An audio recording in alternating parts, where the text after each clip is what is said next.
to the wind. I'll take a chance and let you in. Just take my hand and take me home tonight. We defeat all impossibilities. Yeah, you and me will take our hearts and run free into the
I'm Sebastian.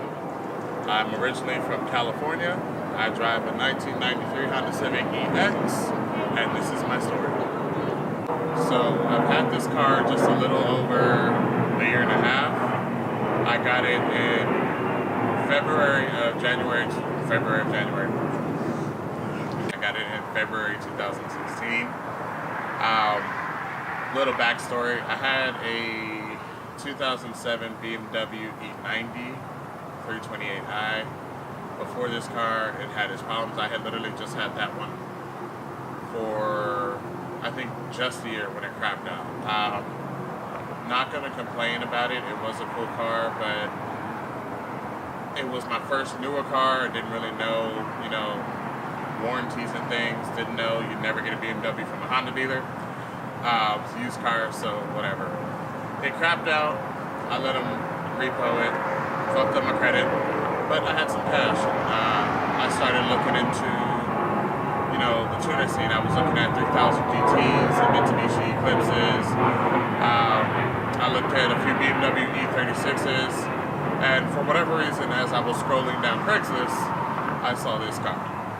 And I don't know, I fell in love. It was a cute little red thing, and my first stick ever. I perfected stick on this car. It's kind of cool, and it's I don't know. I guess I see how people are with their first car now. It's something unique and different. So when I first got it, it was low as shit. I didn't have a problem with it, but it wasn't really my style. It took a while for me to figure out where I was going with the car, but for the meantime, I knew I didn't want to stay low. And plus, I scraped on goddamn everything. I would leave a driveway and scrape. I went over train tracks and scraped. And that whole life was just not for me.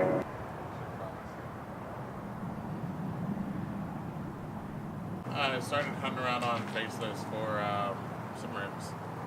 And I came across this post. They wanted smaller wheels, I wanted bigger wheels. It was perfect. I think they were XXRs, some 15 by 8s.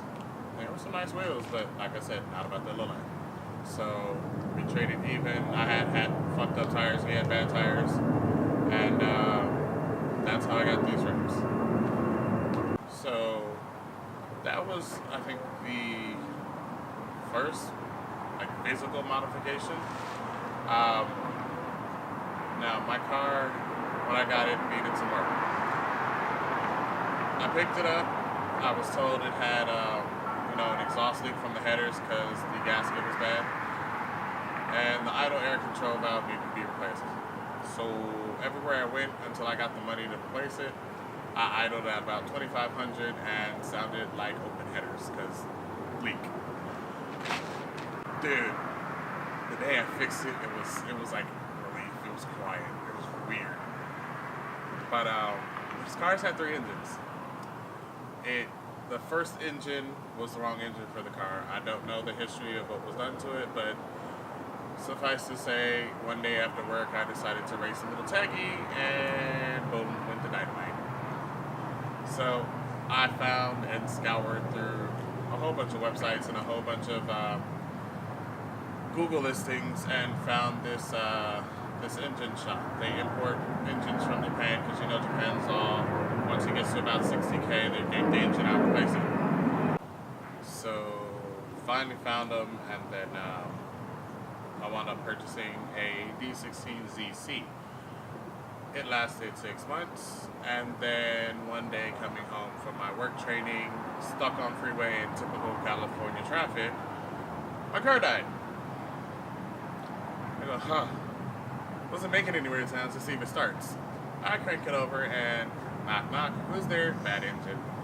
I later find out that the bearing melted and it must have been ran with no oil.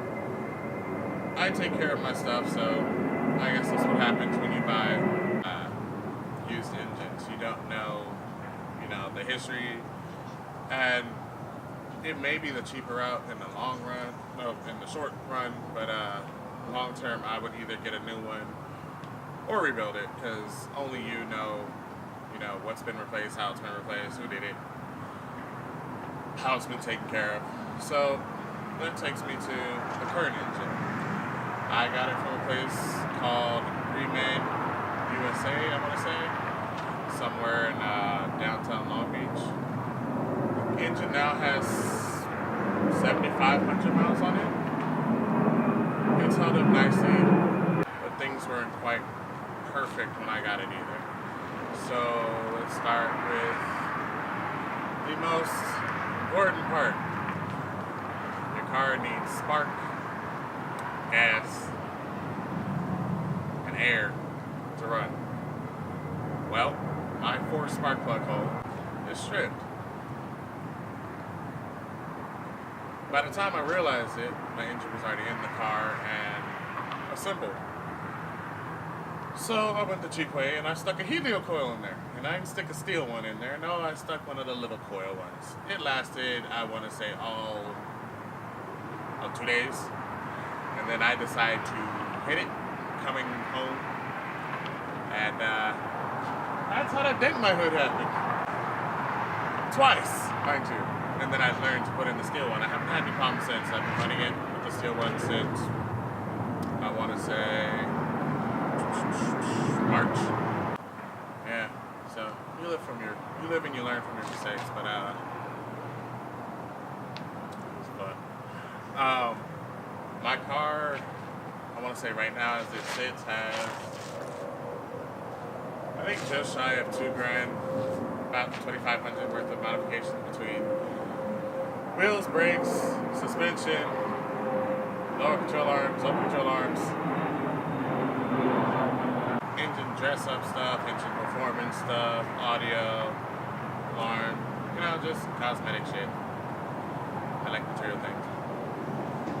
It's not stock, as, most things are defined by stock. It does have headers, it has a full custom exhaust, it has performance brakes, or weak-ass performance brakes, platoon, racing wires, a built distributor. I think they're MSD spark plugs. Yeah, they're MSD spark plugs. And I'm running BMS racing wires. It's not slow, but it's not where I want it yet. I know all of you guys are probably going to ask, well, why the hell did you, upgrade or put performance mods on an engine that still has a helio coil? I'm gonna rebuild this bitch. Right now, it's my name. Never really liked Honda, which is funny, considering I now have one. But as soon as I got into, the whole Honda game, I learned that they are cheap and easy to maintain. Parts are cheap and plentiful.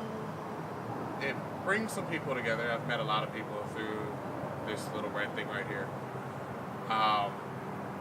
It's a different life. I mean, you meet people from all different walks of life, whether it be well off, whether it be from dirt poor, but we all have the same passion. And I don't know, it's just something fulfilling about that.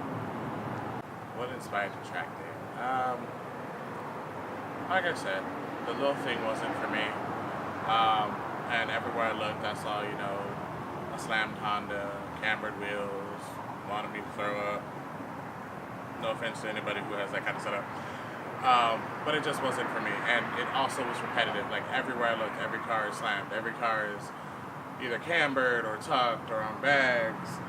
And even though this won't be like the hardcore track car, this is still, it's track inspired, let's put it that way. And it's something different. Everywhere I go, I either get mad hate because it's not the traditional, or because it's a Honda, everybody assumes just because it's the Honda name, it's automatically rice. Or I get praised because it's not your traditional, it's not rice, it's not just, my car is damn near sponsored by eBay because I can point to a lot of parts and say where I got them from. It is eBay. But they're not the cheapy parts, so it might come from eBay, but it's coming from a real seller. But a lot of thought is going into what I buy for this car, what I put on it. I do my research.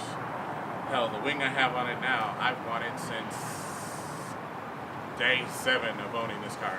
I saw it and was like, I have to have it. And I finally got it. It wasn't cheap, but I finally got it. I have a long way to go with this car. I want it to be unique. I want it to be just more than the average Honda. I want it to be something that, you can pull up in a meet, any sort of meet, and it be unique and not be, repetitive. You can go to so many meets nowadays, and when the Honda crew comes in, it's loud exhaust, slammed cars, tilted wheels, and some of them do look good. Some of them put in engine work, but it's still repetitive, and I don't want to be that same Honda factor. Moral of the story is, I guess, it's my Honda. I do what I like to my Honda. You do what you like to your Honda. But never hate something or somebody because they have something different than you, or hate on somebody else's build, because we're at the end of the day, we're all in the same category. We all love cars. We all, spend a shit ton of money on our cars. Most of us would rather eat ramen noodles for a week if we can buy that car part than, eat lavish. We're all in the same community, and I'm tired of seeing, people get bashed on because they want to go a different route. That's not the traditional, it's not the norm, or just based off the car they drive. Everybody has their own different price points and what they can afford. Let everybody be themselves. Yes, there are some fucked up cars out there, the ones you see on the road and go, God damn. But even though I know I'm guilty of it too, and I go, God damn, I at least try to appreciate, the money and the time that they took to throw into their car. Because if they're happy with it, then they've satisfied, themselves and what they were trying to do. So, this is the end of my video. It was a weird one. First time on camera. Sorry. Make sure you like and subscribe, my homie Chris. And follow would be much appreciated on my Instagram. It is Sebas_EJ1. SEBAS_EJ1. Stay safe and do you.